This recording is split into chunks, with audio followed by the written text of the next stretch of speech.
dneska jeden Civitas. Jsme tady, abychom Brňanům představili evropský projekt Civitas. Máme tady zástupce člena dopravní komise Rady města Brna pana Aleše Jakubce a náměstka pana Martina Andera. Já jenom řeknu, že statutární město Brno se k tomuto projektu Civitas připojilo jako několik ostatních dalších evropských měst. Ten projekt byl vypsán Evropskou unii a je to přes 2 miliony euro, z toho zhruba 1,25 milionu euro budeme z toho čerpat. Já jenom v krátkosti bych se zmínil o tom, proč tady ten projekt vlastně město Brno pořádá, v čem je důležitý. My jsme se připojili vlastně tady těmito akcemi v průběhu září k té mezinárodní akci, k té celoevropské akci Evropského týdne mobility, protože stejně tak jako řada jiných evropských měst si i město Brno uvědomuje, že veřejná doprava je velice důležitá služba pro veřejnost a souvisí nejen s komfortem cestování a podobnými záležitostmi, ale také velmi úzce s životním prostředím. No a město Brno, potažmo tedy dopravní podnik, se tady k této akci připojuje 3 konkrétními projekty, z nichž jeden to jsou ty minibusy. Dnes tady máte možnost se tedy podívat do nově zakoupeného minibusu nízkopodlažního. Druhý takový důležitý projekt, který má město Brno a dopravní podnik v téhleté oblasti, je diagnostika stavu jízdenkových automatů, to znamená, dispečeři dopravního podniku na dálku budou vědět, že v nějakém z těch automatů dochází jízdenky a mohou tam přímo vyslat tu hlídku, která ty jízdenky doplní, takže zase je to krok směrem k většímu komfortu lidí, k tomu, aby se nestávalo, že prostě narazíte na automat, ze kterého nelze koupit jízdenku. A třetí takový důležitý projekt, který v rámci projektu Civitas dopravní podnik realizuje, je regulace, lepší regulace teploty ve vozech dopravního podniku. Všichni určitě v zimním provoze znáte ty situace, kdy buď je v tramvaji příliš zima, nebo naopak je tam příliš vedro.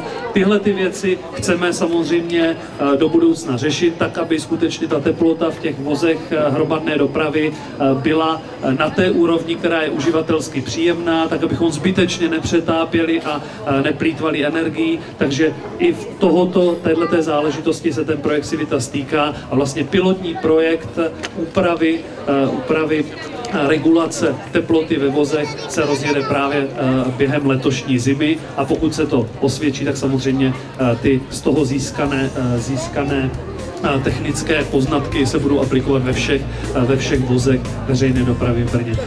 Z prostředků Civitas bude zakoupeno celkem 5 minibusů, z toho v letošním roce 3 minibusy a v příštím roce další 2 minibusy. Minibusy budou jezdit především na linkách 81 a 2 a mimo špičkovou dobu nebo mimo provoz těchto linek se můžou objevit i na jiných linkách, kde je menší frekvence cestujících.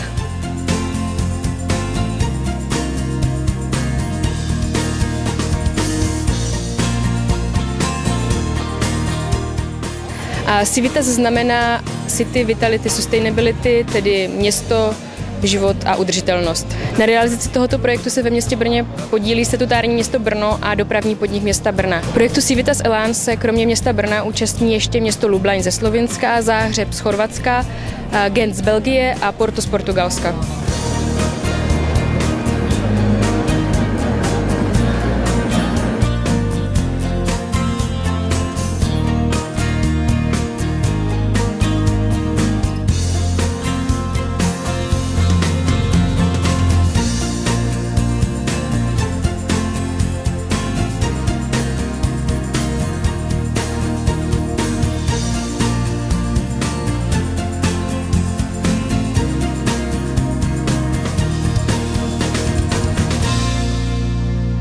Chtěla bych vám ještě říct, že tady máme zajímavou možnost od lidí vozíčkářů a určitě jste si všimli, že je tady prázdné křeslo, které si můžete půjčit a můžete si vyzkoušet, jak se na něm jezdí, jak se nastupuje do nového minibusu.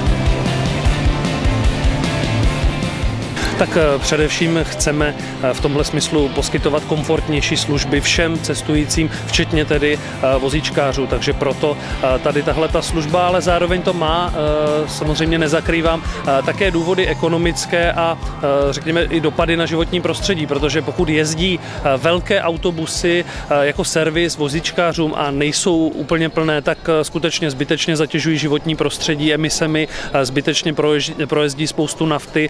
Ty menší autobusy, minibusy v tomhle smyslu mají ekonomičtější provoz a je to celkově tím pádem výhodnější, jak tedy pro dopravní podnik, tak i samozřejmě pro obyvatele města Brna, protože se tím snižuje znečištění ovzduší. My uvažujeme do budoucna především s jedním opatřením, s jednou takovou záležitostí, která zlepší komfort pro vozíčkáře, a to je to, že ty autobusy, že ten servis bude vlastně na poptávku. To znamená, bude možno si vlastně ten autobus vlastně přivolat. Takovýto trend je i všude jinde v Evropě, i dopravní podnik bude chtít tuto službu nabízet.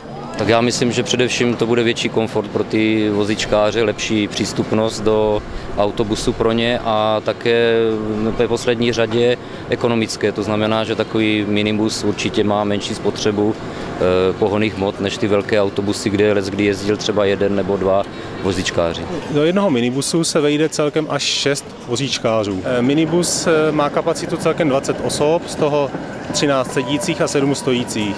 A když je tam 6 vozíčků, tak ta kapacita se přiměřeně snižuje.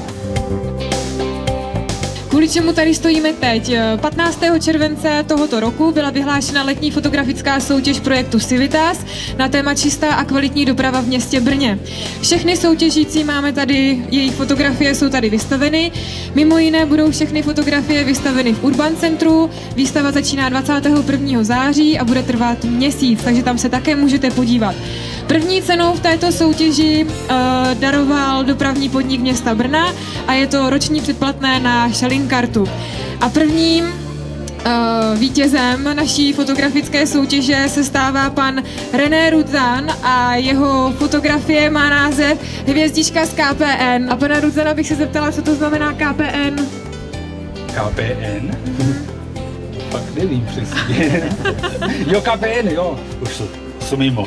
KPN je jako Královpole nádraží. Je konečná. Aha. No, Tak zpětko. Gratuluju a doufám, že si užijete i toho poukazu na roční šalinka. To někomu můžu věnovat. Tak a teď tady máme ještě pana Jakubce, který předá další ceny. Jsou to dárkové poukazy, je tam knížka města Brna radnice a samozřejmě jsme nechali udělat pohlednice z vaší vítězné fotografie. Myslím si, že je to právě spojení té přírody a té dopravy. Možná by to tak mělo vypadat. Tak pozvala bych vás všechny z fotografického kroužku, pojďte k nám. Vzdít si cenu. A kdo fotil to disko? Gratuluju. Vy jste fotil disko. Pojďte se podívat, vážení přátelé, na to, jak vypadá disko. Disko je opravdu úžasná fotografie, která stojí za to, abyste se podívali. Tak, já už nebudu dále zdržovat naše pány politiky. Moc krát jim děkuju, že přišli na náš den Civitas, na Evropský týden mobility a přeju jim krásné odpoledne.